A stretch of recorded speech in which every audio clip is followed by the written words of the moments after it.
Hi dears, എല്ലാവർക്കും Moncy Simon ഗാർഡനിലേക്ക് സ്വാഗതം. ഇന്നൊരു ഹോളിഡേ ഈവനിങ് ആയിരുന്നു. അതുകൊണ്ട് നേരത്തെ തന്നെ നമ്മൾ ടെറസിലെത്തി ഫ്രൂട്ട്സൊക്കെ നോക്കുമായിരുന്നു. അപ്പോഴാണ് ഒരു ഗുവ പ്ലാന്റ് കണ്ടത്. അപ്പോൾ അതിൽ കുറച്ച് ഫ്രൂട്ട്സ് ഉള്ളതായിട്ട് തോന്നി. അപ്പോൾ നമ്മൾ അതിൻ്റെ നോക്കിയപ്പോൾ 1-2 ഫ്രൂട്ട്സൊക്കെ പാകമായി നിൽക്കുന്നതായി കണ്ടു. ഇതാണ് ആ പ്ലാന്റ്. ഇത് വെച്ചിട്ട് ഏകദേശം ഒരു 2.5 വർഷം കഴിഞ്ഞിട്ടുണ്ട്. ഞങ്ങൾ ആദ്യമായി ചെയ്ത ഒരു ഗുവ പ്ലാന്റാണിത്. അതിലെപ്പോഴും ഇങ്ങനെ ഫ്രൂട്ട്സ് ഉണ്ടാവാറുണ്ട്. അപ്പോൾ ഇന്ന് ഈ ഫ്രൂട്ട്സ് തന്നെ നമുക്ക് കട്ട് ചെയ്യാമെന്ന് വിചാരിച്ചു. നിങ്ങൾക്ക് ചെടി കണ്ടാൽ അറിയാം, അതിനൊരു ബക്കറ്റിലാണ് വെച്ചിട്ടുള്ളത്. ഈ 2 ഫ്രൂട്ട്സ് നന്നായിട്ട് പാകമായി വന്നിട്ടുണ്ട്. അവിടെ നോക്കുമ്പോൾ വേറെ ഒരു ഫ്രൂട്ടും കൂടെ കാണാനുണ്ട്. അതും ഏകദേശം പാകമായിട്ടാണ് ഇരിക്കുന്നത്. കാണാവുന്നുണ്ടല്ലോ അല്ലേ? ഓക്കെ. അപ്പോൾ ഇന്ന് ഏകദേശം 3 ഗുവാസ് നമുക്ക് പറിക്കാൻ പാകമായിട്ട് കിട്ടിയിട്ടുണ്ട്. അപ്പോൾ ഇന്നത്തെ ഈവനിങ് നമുക്ക് ഈ ഗുവ കഴിക്കാമെന്നാണ് എനിക്ക് തോന്നുന്നത്. അപ്പോൾ ഏകദേശം അത് കട്ട് ചെയ്യാറായിട്ടുണ്ടെന്ന് മനസ്സിലായി. അപ്പോൾ ഇന്ന് പ്ലാന്റിൽ നിന്ന് ഫ്രൂട്ട് കട്ട് ചെയ്യാൻ അമ്മു എത്തിയിട്ടുണ്ട്. അപ്പോൾ ആദ്യത്തെ ഫ്രൂട്ട് കട്ട് ചെയ്തെടുത്തു. അത് ഏകദേശം നിറമൊക്കെ വന്നിട്ടുണ്ട്, മൂത്തിട്ടുണ്ടെന്ന് മനസ്സിലായി. അപ്പോൾ അടുത്ത ഫ്രൂട്ടും കട്ട് ചെയ്യാനുള്ള ശ്രമത്തിലാണ്.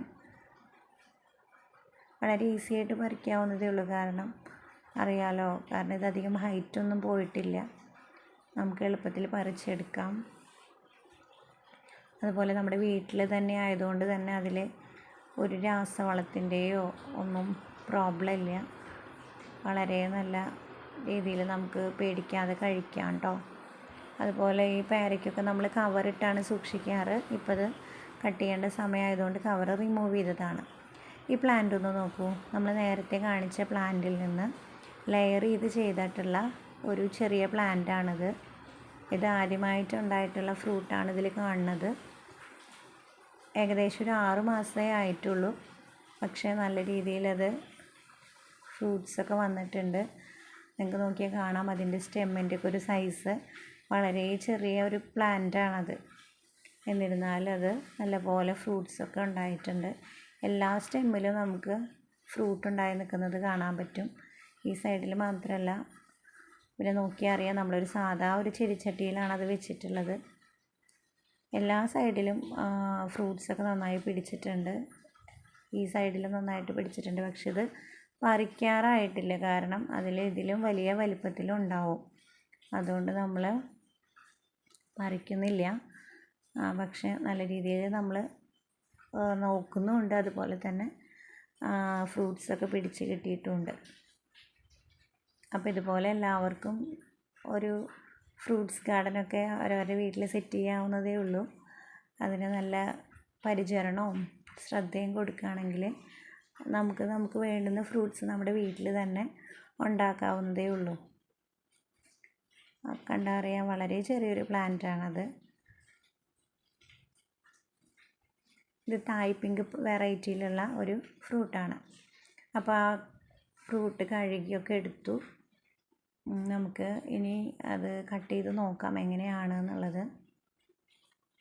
പിന്നെ ആദ്യത്തെ ഫ്രൂട്ട് നമ്മൾ മുറിച്ച് നോക്കി, ഞാൻ പറഞ്ഞ പോലെ ഉള്ളിൽ പിങ്ക് കളറാണ് ഉണ്ടാവുക. അപ്പോൾ അതുകൊണ്ടാണത് ആ കളറ് കാണുന്നത്. തായ് പിങ്ക് വെറൈറ്റി ആയതുകൊണ്ടാണ്. എനിക്ക് തോന്നുന്നു പിന്നീടുള്ള ഗുവാസൊക്കെ കുറച്ചും കൂടി കളർ വരാനുണ്ട്. അതായത് അത് ഇനിയും വലിപ്പം വെക്കുന്ന ഫ്രൂട്ടാണ്. അതുകൊണ്ടാണ് അതിൻ്റെ മുകളിൽ കളറ് കുറവായിട്ട് കാണുന്നത്. ഇത് ഇനിയും നല്ല വലിപ്പം വെക്കുന്ന ഒരു ടൈപ്പ് പേരയ്ക്കയാണ് കേട്ടോ. അതുകൊണ്ടാണ് അതൊരു മുറിക്ക് ഇത്തിരി പ്രയാസം. ആദ്യത്തെ നല്ല പോലെ പഴുത്തിട്ടുണ്ടായിരുന്നു. അതുകൊണ്ട് അതിന് നല്ല കളറും ഉണ്ടായിരുന്നു. അങ്ങനെ പേരയ്ക്കൊക്കെ കട്ട് ചെയ്തു. ഇനി നമുക്കതൊരു ചെറിയ കഷ്ണങ്ങളാക്കിയിട്ട് മുറിച്ച് സെറ്റ് ചെയ്യാം. അപ്പോൾ ഏകദേശം നമ്മൾ പേരയ്ക്കൊക്കെ മുറിച്ച് സെറ്റ് ചെയ്ത് വെച്ചിട്ടുണ്ടെങ്കിൽ നമുക്ക് കഴിച്ചു നോക്കാം. വളരെ നല്ല ടേസ്റ്റി ആയിട്ടുള്ള ഫ്രൂട്ടാണ് തായ് പിങ്ക് വെറൈറ്റിയിലുള്ള ഈ ഗുവ. അപ്പോൾ വീഡിയോ കണ്ട് എല്ലാവരും ലൈക്കും സബ്സ്ക്രൈബും ചെയ്യണം. ഇതുവരെ തന്ന എല്ലാ എൻകറേജ്മെൻറ്റിനും താങ്ക് യു. ഓക്കെ.